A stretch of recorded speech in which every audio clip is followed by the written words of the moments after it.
This episode is sponsored by me.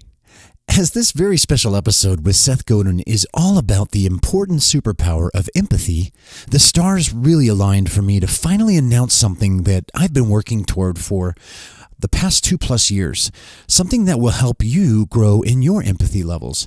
I'm calling it the 1 Week to Strong Empathy Challenge, and I want to give it to you for free. Well, in exchange for your email address. Of which, by the hammer of Grabthar, I will never compromise. Be sure to visit userdefenders.com/empathy to learn more. I don't think you have to be in a wheelchair to design a hotel room that someone in a wheelchair can use. And that person who designed the hotel room may not care about you one bit. They might just be a professional. And to be a professional means to act as if. I'm arguing that if you're a professional, it's your job. The ditch digger's job is to dig a ditch, and your job is to act as if. And if you can 100% fake the empathy, that's as good as actually being empathetic as far as I'm concerned. Welcome to the User Defenders podcast, where we interview UX superheroes who fight for the users in order to inspire and equip you to do the same. And now, here's your host, Jason Ogle. Greetings, User Defenders. Welcome to this very special episode. Today I had the immense and unforgettable privilege of speaking to one of my marketing and UX superheroes, Seth Godin. I bet those of you familiar with Seth never expected to hear his name associated with UX. Well, as far as I remember, UX stands for user experience. And this man has created massive amounts of user experiences that have made any of us who've paid attention to his work and ideas much better creators and humans. In this episode, we talk all about the important subject of empathy, which is a running theme throughout his brand new, remarkable book, This is Marketing. Now available anywhere books are sold and linked up at the show notes at userdefenders.com/Seth Godin. We'll hear Seth tell an amazing story from the book about empathy that really impacted the way he looks at marketing, as well as how to stay indispensable in our work in an artificially intelligent world in a way I've never heard him answer that question before, and much, much more. This was an amazing, enlightening experience for me, and I have strong convictions that it will be for you too. So let's jump right into my inspiring interview with marketing legend and icon, Seth Godin. Seth Godin is the author of 18 books that have been bestsellers around the world and have been translated into more than 35 languages. He's also the founder of the Alt MBA and the Marketing Seminar, online workshops that have transformed the work of thousands of people. He writes about the post-industrial revolution, the way ideas spread, marketing, quitting, leadership, and most of all, changing everything. You might be familiar with his books Linchpin, Tribes, The Dip, and Purple Cow. In addition to his writing and speaking, Seth has founded several companies, including Yoyodyne and Squidoo. His blog, which you can find by typing Seth into Google, is one of the most popular in the world. In 2018, he was inducted into the Marketing Hall of Fame. His latest book, What to Do When It's Your Turn, is now in its 5th printing, and his new book, which we're talking about today, This is Marketing, comes out this November 2018. A fun fact about Seth is he did the first generation UX for educational computer games in 1983, when dinosaurs ruled the earth. Welcome to User Defenders, Seth. I am super excited to have you on the show today. Well, thanks for having me. This is something I think about all the time, and it's a privilege to talk to you. Oh, well, thank you so much, Seth. And UX for early computer games, that is fascinating to me. I started in the 80s when on an Apple II, and some of the games, I think it was all DOS-based. Can you talk about that a little bit, what that was like, creating UX for early computer games? Well, in 1980 or so, two guys named Bill and David started a company with $10 million from Harvard Venture Fund that saw that the Apple II, the Commodore 64, the TI machine, eventually the PC Junior, would become platforms in the home for parents to educate their kids. And their mission was to do the opposite of what we're seeing now, which is manipulating people into spending more time. Their mission was to bring a popular vision of how a kid could interact with a computer in a package that people could buy at Lechmere or Target or Kmart. And they hired me at 24 in 1983. I was one of their brand managers. So I found myself working with the first generation of professional computer game designers. You may have played some of our games like Kids on Keys or Fraction Fever. And then I co-created the first generation of graphic adventure games. So after Infocom had succeeded with Zork, we were the people who developed games with Ray Bradbury and Arthur C. Clarke to have people be able to play games with pictures and music in 1985. And there's a whole bunch of problems you need to solve that no one had ever thought about before. For example, there's something in a computer called a parser, which is a program that lets you type in words and have it sort of understand what you're saying. So pick up the axe and throw it at the dwarf. Well, if no one's ever used a parser before, how do you teach them in that moment what they can type? Because if they think it understands the entire language of English, they're going to be frustrated. So every single day, it was a user interface conversation about, well, no one's ever done this before. How do we teach them how to do it? Right. That's crazy. Yeah, the field has come a long way since then, but that's really cool that you were there right at the beginning of kind of trying to figure some of this stuff out. So I'm going to throw you a curveball out the gate. I know our main topic today is empathy, and I know this is going to be super, super enlightening and valuable. You're known as someone who thinks about and obviously writes a lot about the marketing of ideas in like a post-industrial connection economy of the digital age. And you're here, as Mordecai would say, at such a time as this. What if Seth Godin existed during the Industrial Revolution and you wrote a book? What would it be about? Oh, I probably would have written Scientific Management by Frederick Taylor if I could have. Frederick Taylor changed the world with a book inspired by Henry Ford and the work he did as a consultant, which was simple, which is if you own a factory, you should use a stopwatch. And you should use that stopwatch to measure all of the inputs into the stuff you make.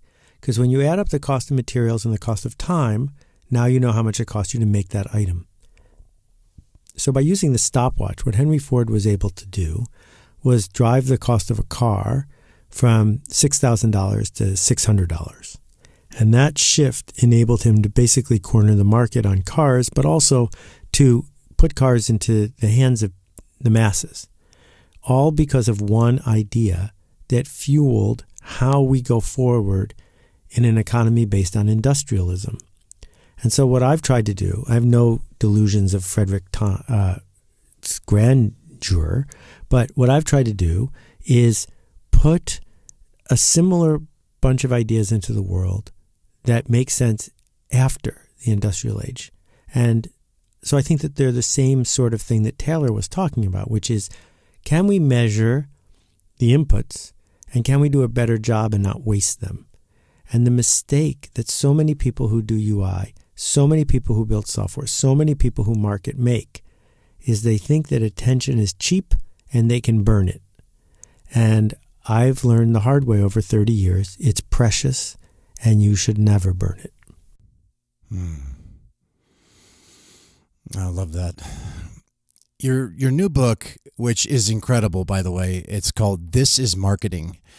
And it's really rooted in empathy, and that is a big topic for me. I'm a huge advocate for empathy, and I strongly believe that any great product that exists today and that will exist in the future is going to be rooted in empathy, in serious consideration of those on the other end using it. So I really want to kick this off with just kind of talking about empathy, and I think that's going to be a theme throughout this conversation. But I love the tagline on your book. It's, you can't be seen until you learn to see. I love that a lot. Seth, how do you define empathy? Well, it's surely not sympathy.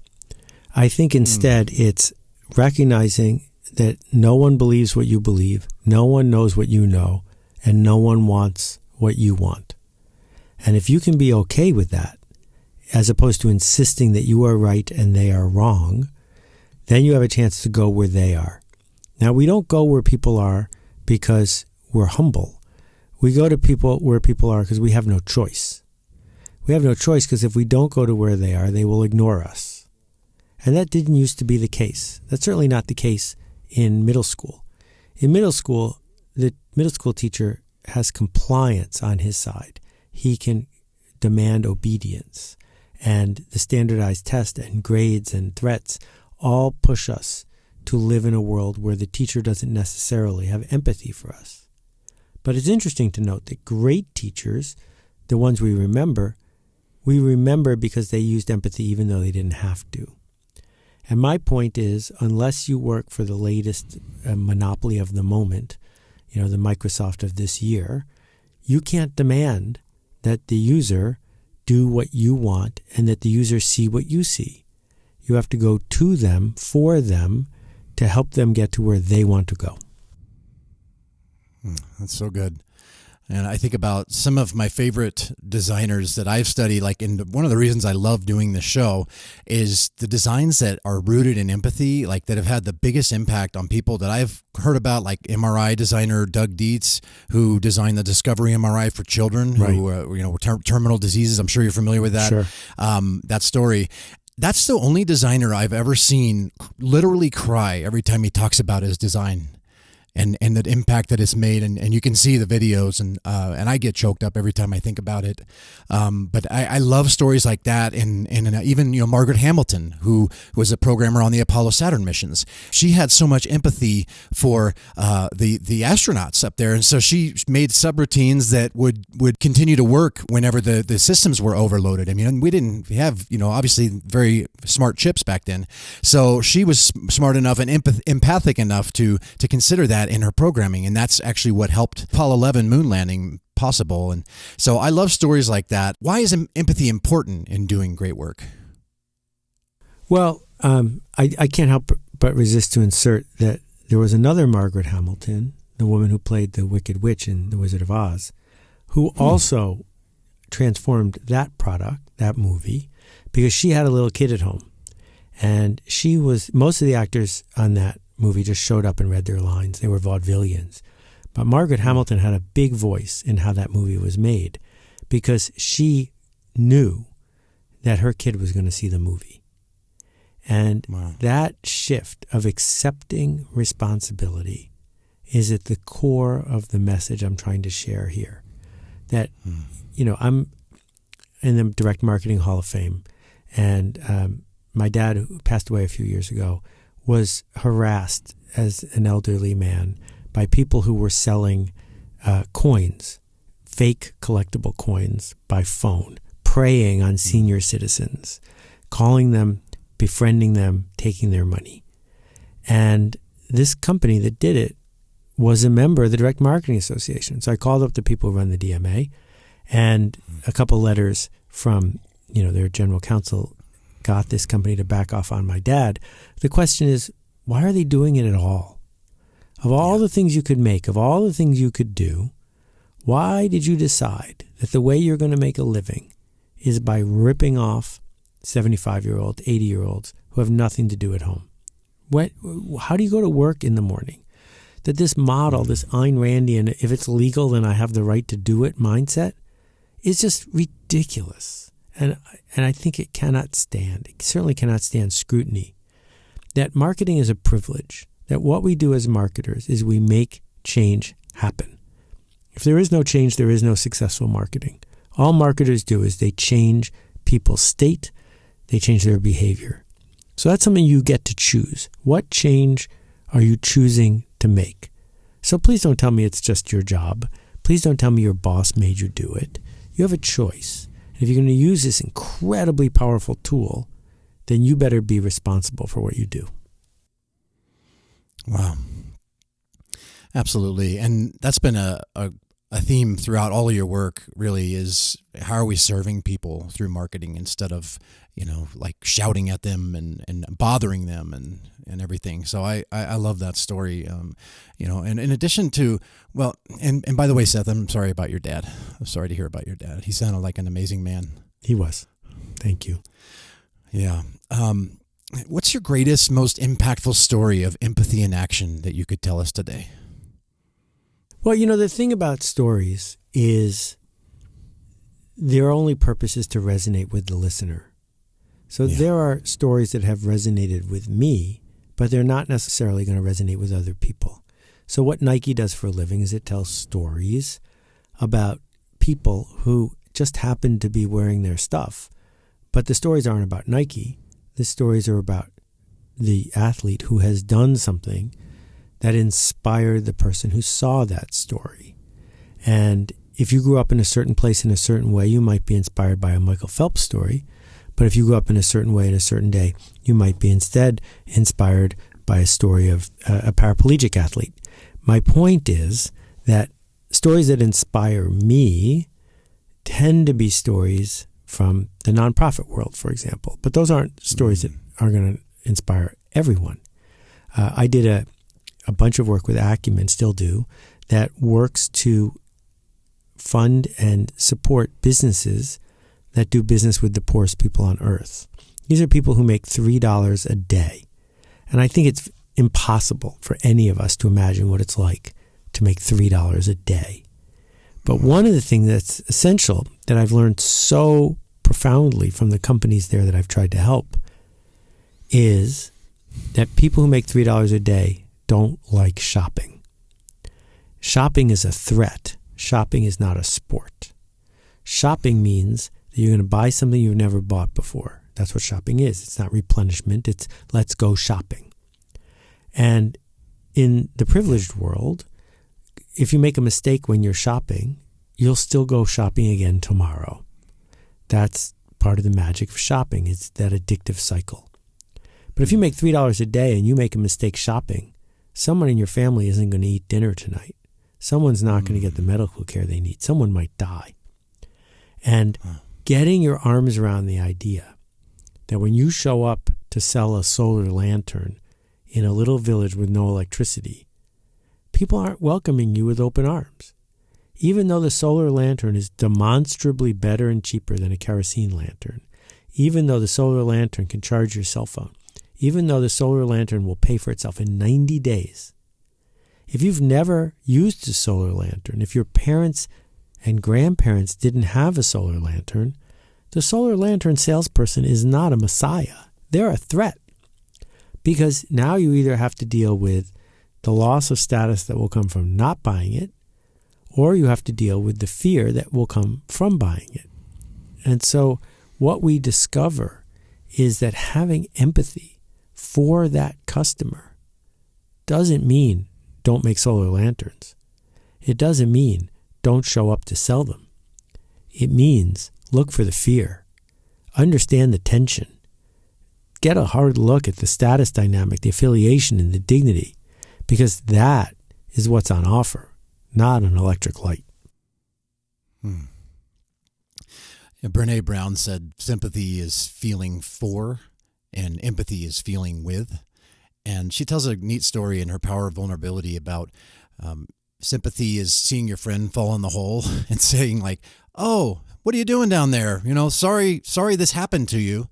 And then empathy is actually getting in the dang hole with your friend and then sharing your perspective, but knowing it's not your hole and helping that person get out. And I love the story in your new book about Vision Spring, Seth. And I think it's a nice kind of segue from what you just shared. Can you tell that story? Well, here's the opportunity, the challenge, the possible. There are perhaps 1 billion people on Earth who need reading glasses, who are alive longer than anyone expected, and they hit 45 and they need reading glasses. And if you are someone who weaves silk for a living, you are now unemployed because you cannot see the thread. And not only are you unemployed, but for the next 10 or 20 years, you're going to be a burden on your family. So if we can get you a pair of reading glasses, that could change everything. Well, what Vision Spring does is they are a scalable enterprise in the sense that they buy reading glasses in China for $2 and they sell them in Costa Rica and India and other places for $3. That dollar in profit pays for the transport, for the salespeople, for the scaling. So as a result, there are now millions of people around the world who have reading glasses because Vision Spring sold them a pair. That is more sustainable than just giving them away. It also gives the person you're seeking to serve the power in the relationship, which is the power to say no, the power to say, I don't like this, the power to say, I don't want this. And by empowering the consumer, you make your product better. So I went with Vision Spring, and we're in this little village, and it's 105 degrees out, and it's noon. And at noon, when it's 105 degrees out, everyone's at home. There's nothing else to do. And so we're in the center of the village, and so we're the entertainment for the day. And these folks come out, mostly men. They're wearing the traditional Indian work shirt, which is a beautiful white embroidered shirt with a pocket on the front. And I can see through the pocket that people have money in their pocket. So even though these customers make $3 a day, they have cash. I can also see that they're 50 years old. So I know from rudimentary biology that they need glasses. And I can also see that most of them don't have them. Also, their friends do have them, which means that glasses are not a newfangled technology. There are no batteries or user manuals, and they are aware that glasses have helped others. So we show up, we set up a booth, and we have one table with 10 gift-wrapped, beautiful, not gift-wrapped, shrink-wrapped glasses, all different styles. And on the other table, we have a sample pair of glasses and a reading chart. And the reading chart works for people who don't speak English or speak Tamil. It doesn't require literacy. And so someone sits down and they hold the reading chart. They can't see anything. They can't read it. We hand them the sample glasses and they can read. So there's no doubt that the glasses work. Mm-hmm. And then we say, please come over to this other table and you can pick whatever kind of glasses you want. We're giving you the dignity and respect to pick your own style. They're $3. And I was astonished to discover that about 2/3 of the people left without buying a pair of glasses. Mm. And I'm standing there sweating in the heat. Some people say I'm good at marketing. What am I not seeing? Why is it, with all the things I just told you, that 2/3 of the people aren't buying a pair of glasses that they know they need and that they have money to pay for? And after an hour, I almost had a stroke sitting outside in the heat. After an hour, I changed one thing and I doubled the sales rate. Mm. And that one thing was based on empathy and user design. And the one thing I changed was I took all 10 samples and I put them away. So now there weren't 10 styles to choose from. There was just a pair of sample glasses. And when you put them on and you could see, then we said to you, do they work? And if you said yes, we said, okay, which would you prefer? You can give us back your glasses or you can give us $3. And that sentence doubled the rate of sales. Why? Because give us back your glasses is about fear of loss. You have something, do you want to give it up? That's not shopping. That's defending what's yours. And by eliminating shopping from the experience, we served the people we sought to serve. And it transformed the way that Vision Spring was able to do their work. I love that story. I always say empathy is a choice that becomes easier to make the more we practice it. The problem is, not many of us know exactly how to practice it. It's not like we were given an instruction manual at birth or found one in the desert like the greatest American hero on how to harness what is, in my opinion, the most important superpower we could and can possess, unless you're Dexter. And if we can't practice something, how can we ever expect to get better at it? That's where my 1 week to strong empathy challenge comes in. I have been working toward this for over 2 years and especially scrambling these past couple of months to get ready for you, knowing that Seth Godin, someone who's taught me a ton about empathy, was going to be on the show talking all about. Here's how it works. You'll get 1 email a day from me for 7 days, each with their own unique challenge that, if completed, is guaranteed to increase your empathy levels toward other humans, and thus, consequently, the quality and depth of your work output for other humans. You, your work, the amazing people around you, and eventually our world will be better for it. I promise you.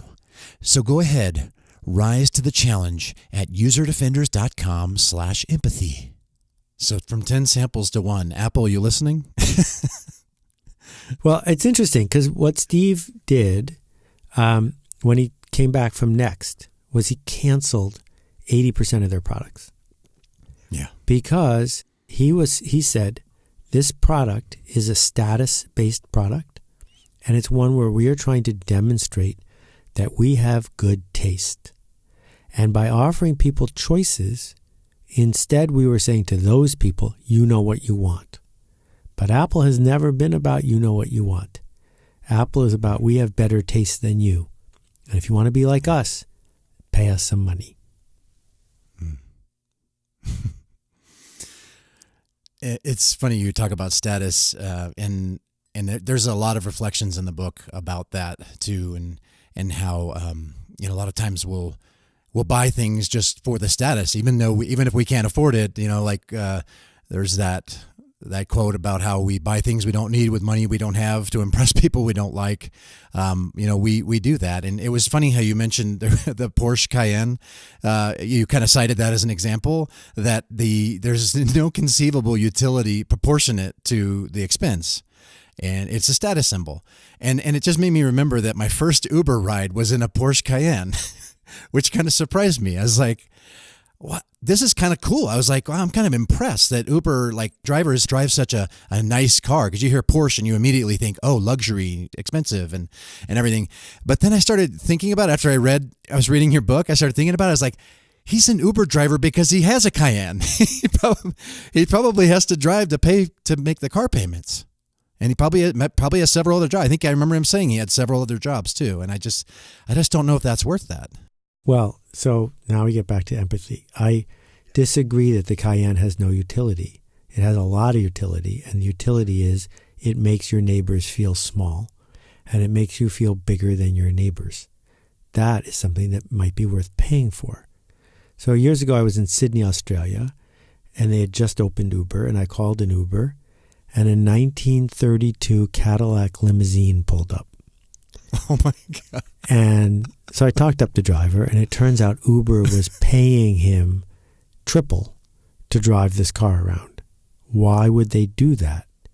They did it because if you arrived in a 1932 Cadillac limo, your status went up. So they positioned Uber as a choice for smart people who could afford it, not as a cheaper alternative, because status is a simple idea. Who eats lunch first? And who eats lunch first goes all the way back to the oasis and the hippos and the rhinos and the giraffes. Who eats lunch first is deeply ingrained in us, way more deeply ingrained than what the left mouse button does. And so when we offer people a route toward the status they seek, they'll consider taking it. Seth, have you ever had to learn empathy the hard way? Is there a story they can tell us about where you didn't show empathy and afterward wished you had, you could click the left button for the undo? Oh, every day. Is there something that stands out and maybe even more recent? Well, years? I read this, the original host of The Tonight Show used to go into the audience and do improv. So he'd do his opening monologue and then he'd engage with different people in the audience. Steve Allen, and he was pretty good at it. And one day he's up there doing his monologue and he notices there's this woman in the second row who's not applauding. So he turns up the house lights and he decides he's going to engage with her about the fact that she wasn't applauding. And this is a live TV.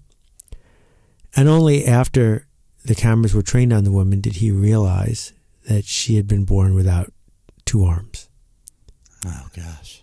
And so it's not about him. It was about her. But his lack of care for who she might be haunted him for the rest of his life. And that story made a huge impact on me. I heard it when I was 18 or 19. Because I was always, engaging with whatever committee or crowd I was in front of, sort of arrogantly pronouncing my view correct. And so the lesson for me is, if someone's treating you a certain way, it's almost certainly because of what happened to them yesterday or this morning or a week ago or a year ago. And if you were in their shoes, if you knew what they knew, if you believed what they believed, you might be just as ornery as they are. So the opportunity is to reestablish what people like us do, because people like us do things like this. This is the essence of our culture. And so if we can engage with other people where they are, we're going to get more done than if we insist that they are wrong. Wow. I always say empathy is a choice that becomes easier to make the more we practice it. What's your best advice for us in building our empathy levels for fellow humans, especially the ones we're trying to serve? A lot of the time we have trouble with empathy because we're afraid. And, it's very hard to be a lifeguard if you're wearing heavy boots. Because as soon as you jump in the water, you start sinking. And so it's really difficult for you to offer help to the person who's drowning. That what it means to be a lifeguard is A, you need to find someone who wants to get rescued. And B, you have to have enough confidence in where you are that you can help them.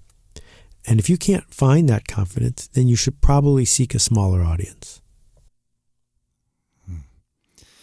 I love that theme in the book about quit trying to be all things to all people and trying to get everybody to clap. Obviously, in that case, there was an accessibility issue that he didn't see because he didn't have the empathy to think about that beforehand. But I love that message in the book about just find the smallest audience and serve them well with your great ideas, and word will get out and as it needs to. And so I just really love the reinforcement of that message in your book.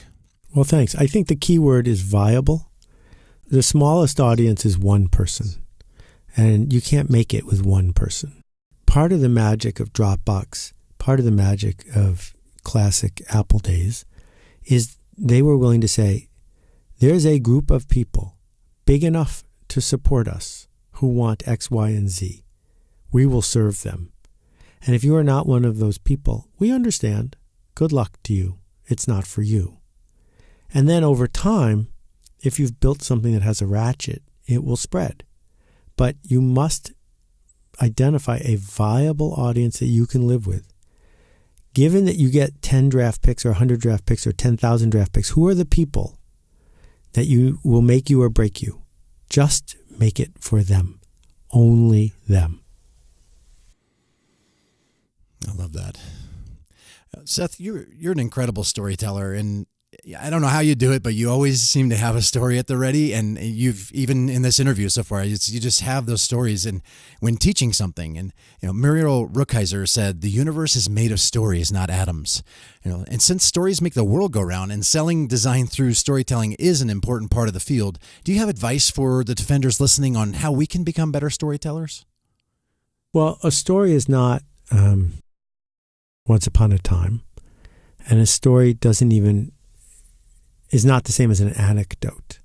So, I've worked hard to create a collection of anecdotes, but a story says, I'm going somewhere. I'm going to go there using your vernacular. Do you want to come with me? And too often, engineers say none of that matters. I have proof that I am right. And I'm a trained engineer, so I know that feeling. And it's not even arrogance. It's just wrong. Because maybe you think you're right, but in a different universe, a different invention would have happened. And I could show that you are not right. Right is an evanescent concept. That what we're looking for instead is useful. How can you do something that's useful based on who I am and where I want to go? I'm going to shift gears a little bit. We're still on the empathy subject, but do you have an opinion on how our smartphone addictions are impacting our levels of empathy toward other humans? Oh, I'm sorry. I was just checking my Facebook. What was your question? And I don't have Facebook, so it's okay. Yeah. Yeah. I don't either. I just deleted mine recently. I don't like Mark Zuckerberg at all. Well, I'm not sure I dislike Mark. He grew up one town away from where I am right now. But I dislike the business model the thing that people forget is if you're using a social network and you're not paying for it, you're the product, you're not the customer. And I think a lot of people are waking up to realize they didn't like being the product. And that's why I think paying for software is so important. The thing is that human beings are capable of an enormous range of behaviors, more than any other species by far. And we get what we practice. So if you spend your time trolling people, or you spend your time reading what the trolls are doing, that's what you're practicing. If you spend your time keeping track of how many people like you and don't like you, that's what you're practicing. And you get more of what you practice. So I think the intentional act of figuring out what we want more of is really important. And in the case of Facebook, the original idea was expanding beyond Dunbar's number and having a little bit of knowledge on our radar of what the 1,000 people in our life are up to could have opened us up for more empathy. But what we did was we exhausted ourselves. And it turned everybody into clickbait. And when you're viewing someone else's life in that swipe, swipe, swipe way, it's impossible to truly care about them because as soon as it gets too hard, you just swipe. When we start just looking at everybody through the lens of our screens as other humans, I think, you can't help but to kind of lose empathy. I mean, even the way a lot of us, we text, and I love the technology. I love the convenience of it. But I mean, how often is it so easy to be misunderstood through text, right? And your intent, your empathy, you can't see, the person's face and things like that. So it's, and I think you're right about it. Like, is this person hot? Swipe left. If they're not, swipe right, kind of thing. It just feels like I have some strong opinions about it. I love tech. I'm kind of like, it's funny. I host a show about it, about design and tech, and I love it. But I also don't like where some of it's brought us as well. I just don't think we were ever meant to have this kind of lens into other people's lives that we do. It just breeds a lot of discontentment and just feelings that we shouldn't really be feeling. So I'm glad Apple is, I don't know much about Android because I'm an Apple person, but I'm glad that they're kind of seeing that need and they added a new feature to their new iOS that's helping people to kind of monitor their activity a little more. So I'm glad to see their empathy for that. And I think it's also in their best interest from a business perspective because, if people are just constantly addicted, their behaviors are going to change. And I mean, they want living customers to continue buying their products. So, yeah, I mean, I could rant about Apple all day. I'll just rant for 2 minutes. Here we go. If Apple wanted to get rid of texting while driving, they could solve the problem in 4 minutes. They haven't done so because they are not run by leaders who care about people dying while texting and driving. They're run by people who care about the stock price. Apple changed my life when Guy Kawasaki brought me a Mac to beta test in 1983 when he was 25 and I was 23. They changed my life again when the user interface got even better and I could demonstrate stuff in print and on screen that was better than I thought I could. They changed my life again when they put a computer in my pocket. But a long time ago, they decided they're in a different business now. They're in the business of selling a luxury good where status is gained by having the latest item and using it a lot. Not to make your life better, but merely to gain a certain kind of status. So Apple has put the thing in that you're talking about, but they haven't done anything to key that in to your status, to your behavior, to your social networks.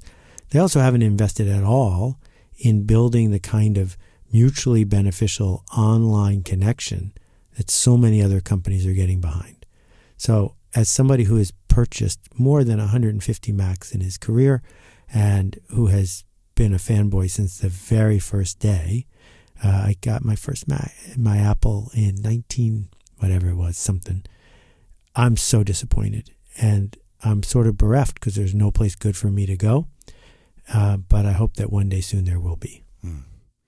I appreciate you sharing that, Seth. You said that Apple can solve the problem in 4 minutes. What can they do? Well, it's pretty simple. They know that you're moving, right? So if you're on a phone that is moving, then I can think of six different ways that I could differentiate passengers from drivers. And if I'm a driver, it's just not going to work. And there's no way to make it work. I have to pull over. That's not hard to do. And the fact is that the incremental change in our culture normalizes certain behaviors. I have a friend who wrote the history of drunk driving. And when you think about it, drunk driving has a history because first you needed cars. So we know when drunk driving first happened. And we know how it was an unchecked problem for 70 or 80 years that couldn't possibly hurt the status of someone who engaged in it. And we know how hard it was for Mothers Against Drunk Driving and others to try to stigmatize that behavior. Well, that's how our culture works. Someone puts a change into the world. Over time, we normalize it. We engage with it as part of our status. And then it gets really hard to undo the negative impacts of that change. And Apple's benefit is also their problem, which is they control the platform. And if you control the platform, I think you have to be responsible for what people do with the platform. Yeah, I agree with you. I appreciate the insight on that too. I think, and I hope that the right people hear that and maybe consider doing a little bit more, because that is a big problem and it's not worth it. That's the thing. It's just not worth it. Seth, the bots are coming. Nay, they're already here. Many of the day laborer jobs that we've known in the past, and even creative jobs that we know today that many still depend on to provide for their families, could possibly be going away, and actually may. The likelihood is high. Your primary message in my favorite book of yours, Linchpin, is all about staying indispensable in our work. Has the advent of AI and machine learning and automation changed your perception of what it means to be indispensable? If so, how? If not, how do we stay indispensable in our digital and ever increasingly artificially intelligent world? That's a great question. In 1917, I was on this podcast and they asked me about the jackhammer. And they said, the jackhammer is coming. What will that do to the people who have to dig up streets? And I point out that most people who dig up streets are saying, well, they'll just work harder at digging up streets and they're not worried about the jackhammer, which of course is absurd. Lots and lots of people with pickaxes got put out of work over the course of decades, because why would you hire a guy with a pickaxe if you could use a jackhammer? Well, if you're a radiologist, you need to accept the fact that a computer can read an x-ray better than you now, and multiply that times 1,000. If I can write down what you do, if I can write down the steps, I can get a computer to do it better than you. So the only plan is to do a job where you can't write down the steps. That's it. You need to do jobs where you can't write down the steps. And if you have a job where you do write down the steps, hire someone cheaper than you to do those steps so you can go back to doing a job where you can't write down the steps. Oh, that's fascinating. Yeah, and I think that I love how you mention emotional labor so much. It's such that is such an advantage, especially when we're trying to start something or make a ruckus, as you say. Is just putting that emotional labor into it. And I think that those are still things. I know that no matter how intelligent robots get, even sentient, no matter how much they can move their eyebrows or whatever, like that creepy Sophie robot, they'll still never, ever be able to demonstrate genuine empathy. Ever. It's all manufactured. So I think that emotional labor, putting that emotional labor into something, having empathy for those you're doing it for, genuinely, I think those are some of the keys. Would you agree? Would you have anything to add to that? Well, I do agree. I think, though, that faked empathy is just as good as real empathy, if I can't tell the difference. Oh, can you elaborate on that? Sure. I don't think you have to be in a wheelchair to design a hotel room that someone in a wheelchair can use. And that person who designed the hotel room may not care about you one bit. They might just be a professional. And to be a professional means to act as if. The surgeon who took your appendix out didn't show up and say, I can't do it. I'm not really in a good mood. I don't really feel like doing surgery today. No, you don't care. You just want the surgeon to show up and do what she said she would do. That's what a professional would do. If we think about the absurdity of Major League Sports, the players act like they care about the team, But as soon as they get traded, suddenly they care about a different team because they're professionals. And so I'm not arguing that you need to actually wake up in the middle of the night in cold sweats because you care so much about that human being you're exerting emotional labor for. I'm arguing that if you're a professional, it's your job. The ditch digger's job is to dig a ditch, and your job is to act as if. And if you can 100% fake the empathy, that's as good as actually being empathetic as far as I'm concerned. I love that. That is such a great takeaway. So you seem like a super mellow and happy guy, Seth. What makes you really angry? And Trump is off the table, by the way. I have a big problem when brands have a privilege and then they don't keep their promise. And it's hard for me to find empathy for organizations because they're acting like professionals. They've got money. They've got resources. They could have kept their promise and they didn't. And so when Google shut down RSS Reader, leaving millions of blogs and millions of blog readers behind, that was just a selfish short-term act of not only non-empathy, but unprofessionalism. And there's nothing we can do about it. And lately I've been ranting without success about how Google puts my blog and lots of other people's blog in the promotions folder because they can, because it makes their monopoly even stronger. So I'm not sure I'd say that makes me angry because I have found that anger doesn't make me better. But it certainly makes me frustrated in the sense that I use it as fuel to try to help us make a new standard. Because the fact is, in our world, there's so much choice that we get the culture we accept. And if we don't want to accept it, all we have to do is speak up and it stops. And over time, if enough people speak up, then things change. And I get email almost every day from people who say, how can I get the people in charge to change what they're doing? And my answer is you should be in charge because you can get 5 or 10 or 50 or 100 people to follow you. So lead. So go. And that's where all the changes ever come from in our culture. And that's where the change is going to come from. Someone who cares enough to make a ruckus and to show up and raise their hand and say, here we go. So, my book comes out this week or so in November, and it's a call to arms. And the reason I made a book is because the book is the easiest thing I know that you can share with other people. And what I'm hoping will happen is that people will walk into the office with 4 copies and say, this is what we're going to do. That's why I wrote it as a book, and that's my mission. And if people want to see some samples, it's at seths.blog/TIM. And my hope is that this ruckus I'm making will spread at least enough to make things a little better. I love that. I'm so glad you said that. And, I have a blurb for you, Seth, if you need another one. Wink. You're very kind. Here goes.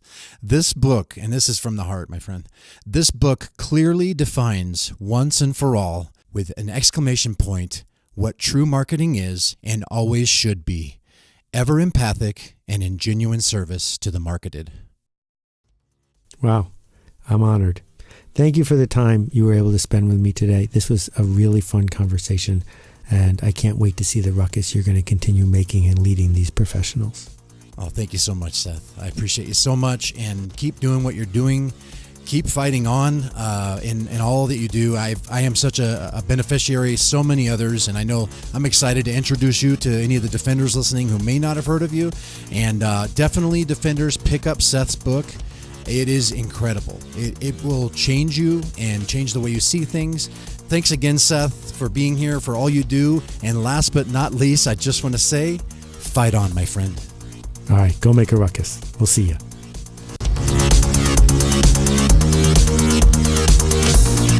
Seth is one of my favorite humans, and one whose work has had a huge, or as he would say, huge impact on my career and life. As a reader of his inspiring daily blog for nearly 20 years, an eager recipient of his wisdom and viral ideas he pours into each of his incredible books, as well as a listener to his recently launched and highly recommended podcast, Akimbo, throughout the past year, I am humbled and honored to have had this opportunity to have Seth on the show. Seth is a guy who taught me the importance of showing up every day. of being generous, and especially that any endeavor that is successful, at the core of it, there lies radical empathy. Seth's new book is called This Is Marketing. I got a chance to get an early copy, and it's amazing. Defenders listening, you may think, why would I need a book on marketing? I'm not a marketer, I'm a designer. Marketing is for people who have that in their job title. Not so. The field of marketing is and always has been bosom buddies with the field of design. In fact, I'd be surprised if not unlike me, your work is either directly inside of a marketing department or very closely tied to it. We are all marketing ourselves all the time. Asking for a raise? Marketing. Trying to sell your design to stakeholders? That's marketing. Building a portfolio, writing a blog, sharing your ideas? That's marketing. You can buy Seth's new book, and I highly recommend you do, through my affiliate link in the show notes at userdefenders.com/Seth Godin. When you do, you'll be helping this podcast at no additional cost to you. Tweet your takeaways, Defenders. I'm at UserDefenders, and Seth is not on Twitter. Also, be sure to check out my newly released 1 Week to Strong Empathy Challenge at userdefenders.com/empathy. I want to thank Eli Jorgensen for the astonishing artwork. I love what he did with Seth Godin's iconic photo. He totally superheroized him, and it's pretty amazing. So check it out at the show notes. Eli, thanks so much for the consistently amazing artwork. Defenders, friends, I just want to thank you so much for listening to this podcast. I know sometimes I don't stop to do that enough to thank you, so this is the moment where I do that. I just want to thank you from the bottom of my heart for being a valued listener and talking about the show, sharing it with your other designer friends, and encouraging me too through iTunes reviews and even through emails and tweets. I just appreciate you so much. So thanks so much for listening and being on this journey with me. You are why I do this. And last but not least, I just want to say, as always, fight on, my friends.